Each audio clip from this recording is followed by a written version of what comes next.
لا ڕۆژمێری خشتەی هەفتەیە یەکێتیدا ئەمڕۆ ڕۆژی کەمەندامانی سەنگەر و زیندانیانی سیاسیە. کەمەندامانی سەنگەر ئەو تێکۆشەرانەی سەنگەری نەبەردین کە بەشێکی جەستەی خۆیان بە شۆڕش بەخشی و لە شەهیدی گەڕانەوە تا شاهیدی لەسەر داستانەکانی بەرگری و ڕزگاری بدەن. زیندانیانی سیاسیش پێشمەرگەکانی سەنگەرێکی تری مقاومەتن. لەو سەنگەرەدا هاواری ئازادی بەسەر قامچی بەعزدا زاڵ بوو، کەم ژیان و کەڵژیان لەسەر دیواری زیندانیان نووسرا. ئەدەبی ڕازی لاوانەوە برا دوور و خزم دوور و کەسم دوور بووە ژانەرێکی نوێی ئەدەبی شۆڕژگێڕی. لەو مقاومەتەوە یاداشتەکانی زیندان و ئەدەبی زیندان لە هەندێک کایە ئەدەبی ئینسانیدا گەیشتە ترۆپ. لە دروشمەکانی یادی 45 ساڵی یەکێتیشدا هاتووە سڵاو لە زیندانیانی سیاسی و کەمەندامانی سەنگەر و تێکۆشەرانی ڕێخستنە نهێنیەکان.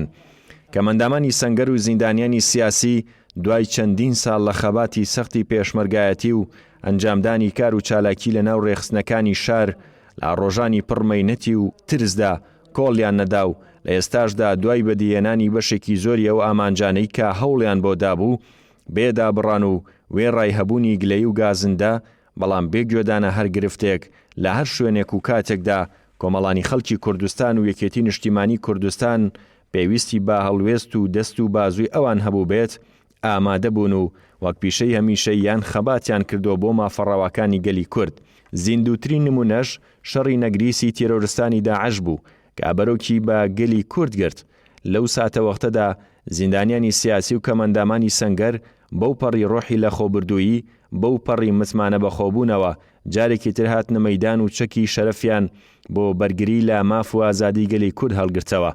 هەروەک باورەیەکی پۆڵاینەوە ڕوبەڕووی تیرۆرستانی تاریکپەریز بوونەوە. گەواهیدەری ئەو ورە پۆڵاینەی ئەم تێکۆشەرە خەباتگەڕانەش شەهیدبوون و دووبارە برینداربوونی چەندین هەڤاڵی قارەمان و تێکۆشەر بوو لە کەم ئەندامانی سەنگەر و زیندانیانی سیاسی. سەرکردایەتی نوێی یەکێتیش بەڵێنی داوە هەروەک ڕابردوو ڕێز لەو تێکۆشەرانەی کە دوێنێ لە کوچی زیندان بوون و ئەمڕۆ خەبات بۆ سەرخستنی ڕێبازی شەهیدان دەکەن بگرێت. هەموو هەوڵێکی خۆشی لە ناو حیزبی شەهیدان و هەم لە ڕێگەی نوێنەرانی خۆیەوە لە حکوومەت بۆ باشترکردنی ژیان و گوزارانیان بدا و هەمیشە وەک سیمبۆڵی ئازادی و خەبات و لە خەوبوردەیی تەماشایان بکرێت.